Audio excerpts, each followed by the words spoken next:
It's Monday, January 6th, 2019, and this is your Daily Detroit.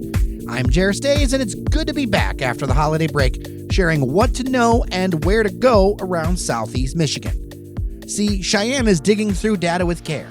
Sven is editing his piece on Belarus. Randy is putting the best restaurants on his radar. Fletch is keeping us up to date with the sports. And right now, I'm going to take you through some of the big stories today. Let's get started.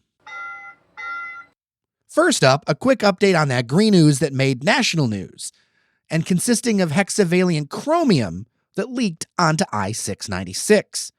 The owner of electroplating services in Madison Heights, 77-year-old Gary Sayers, reported to federal prison over the weekend on one felony count from before this leakage of illegally storing hazardous materials. He'll be in a minimum security facility in Morgantown, West Virginia. The gunk has been leaking into the ground for a while just east of the I-75 and I-696 interchange, and although there was, according to the Environmental Protection Agency, a $2 million cleanup that began in June of 2017, it's clear now that it wasn't completely contained, to say the least. At the time, inspectors found hundreds of corroded drums, vats, and containers with hazardous waste. Electroplating services had been using the site since 1967, leaving behind sodium cyanide, hexavalent chromium, TCE, and lead up until their closure in 2016. So I have a quick thought, and we plan on having some experts on the show to talk about the impact, just not to the immediate area, but frankly the region. As we often forget when it comes to nature, we're kind of all connected. But what is with this supposed cleanup job? It seems so far that this Sayers guy did, in fact, plead guilty to a felony, and that there was a massive cleanup. If this place is leaked, what else around town is leaking? The Detroit region is full of companies from our automotive past that work with pretty nasty stuff. Would we have ever found this if it wasn't next to a freeway? I mean, look, this green ooze seems like a plot point from a badly written Teenage Mutant Ninja Turtles movie. It's just something to think about. Target is the target of a stealing spree that's hit 4 locations in Metro Detroit. Stores in Allen Park, Dearborn, and Woodhaven were hit early Monday morning with tablets and phones taken. In Allen Park, police say a rock was used to gain entry to the store where 5 men worked as a team to get the goods. It's believed all 3 thefts are linked as a silver Dodge Durango was used in each one. There's also a 4th believed theft last week up in Brighton. Though it's not confirmed, police think it's the same alleged criminals. As of this recording, there isn't much to go on beyond the silver Dodge Durango clue. Vinsetta Garage in Berkeley is going to get their long-desired parking lot out back of the popular restaurant open since 2012. The Freep is reporting that the owners of the establishment, who also own houses behind their place on Woodward, have reached a deal with the city of Berkeley to tear down the homes and make them parking lots, totaling more than 50 spaces. Although patrons have been parking in the surrounding neighborhood, it's reported that neighbors are none too pleased with the parking lot idea. But it's thought that Berkeley City Council will approve a consent judgment on a lawsuit filed by owner Kurt Catello, and that will settle the matter. So parking wins. There will be a wall with a stamped pattern put up and a new house built as part of this deal. Here are a couple quick thoughts. Berkeley is one of the more population-dense suburbs in the region. This location is right across from Royal Oak, just south of 11.5 Mile Road. You'd think there'd be some sort of agreement with reserved parking for residents like other cities around the country. This is pretty common for, say, to have parking passes for neighborhoods where people live. And I get both sides. Metro Detroit loves the car, and this is Kurt Catello's land. I'm sure he feels the pinch from people complaining about parking. Also, neighborhoods deserve to have the kind of area that they want. I feel like there could have been some sort of middle ground with a more creative solution, especially as, you're near a main thoroughfare like Woodward.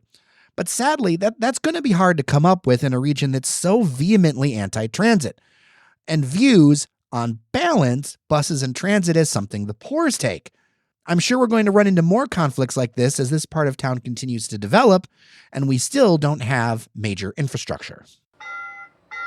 Staying nearby in Royal Oak, Bistro 82 is closing. The restaurant has won a ton of awards and received a lot of praise, but clearly something's not working for the French-inspired eatery that opened in 2014. The spot at 4th and Lafayette Streets will have its last service January 25th. It'll be available for rent as a party space going forward.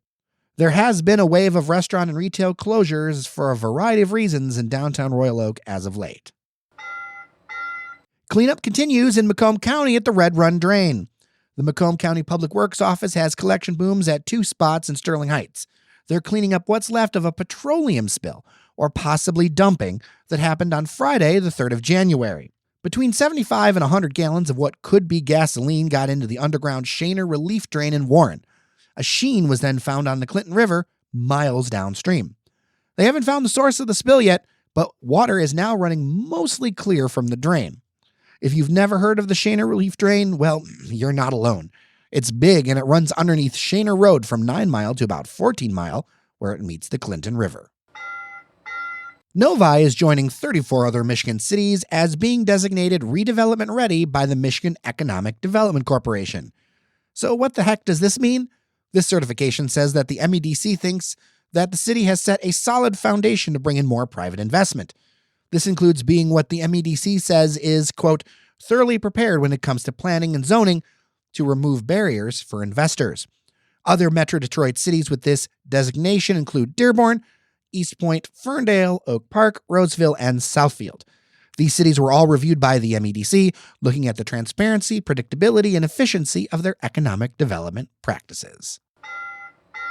Detroit-based Little Caesars is getting into the delivery game. Usually a pickup pizza, they're partnering with DoorDash Drive to make this happen.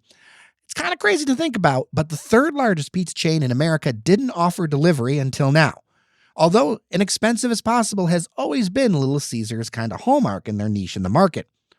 And although a delivery fee will be added, the price of the food itself will be the same as the regular menu. Despite the partnership with DoorDash, delivery will only be available through the Little Caesars app, which kind of doesn't make sense to me, but whatever. This is available now, so if this is interesting to you, well, have at it. Detroit potato chip icon Better Made has a new thing out, jalapeno cheddar popcorn. The flavor was unveiled in a tweet this afternoon. Hopefully it's better than their hot cheese popcorn. We'll be sure to get a bag of it and, well, get a round table together, because that's apparently what people like to listen to. That said, outside of kettle corn, I'm more of a make my own popcorn kind of person instead of bag, but I see people liking this. And finally, here's a fun family thing out in Farmington, and it might even involve the Force. Yes, it's possible that I did this story just to alliterate and because I'm a big ol' nerd. There's a Star Wars skate party this weekend at Riley Ice Rink in downtown Farmington. Co-sponsored by the City of Farmington and the Friends of the Library, it runs from 4 to 6 p.m. on Saturday, July 11th. Costumes are encouraged, and they plan on getting some photo ops in with some guests. Donations are welcome, but it's a free event. Riley Ice Rink is at 33113 Grand River Avenue in Farmington, and I'll put a link in the show notes. All right, that'll do it for today. We have some great stories and conversations coming at you later this week. Remember that your Daily Detroit is people-powered, and you can support us by joining us as a member for just a few bucks a month. That happens at patreon.com/dailydetroit. And thank you. With that, I'm Jer Stays. Take care of each other, and let's make a better Detroit together.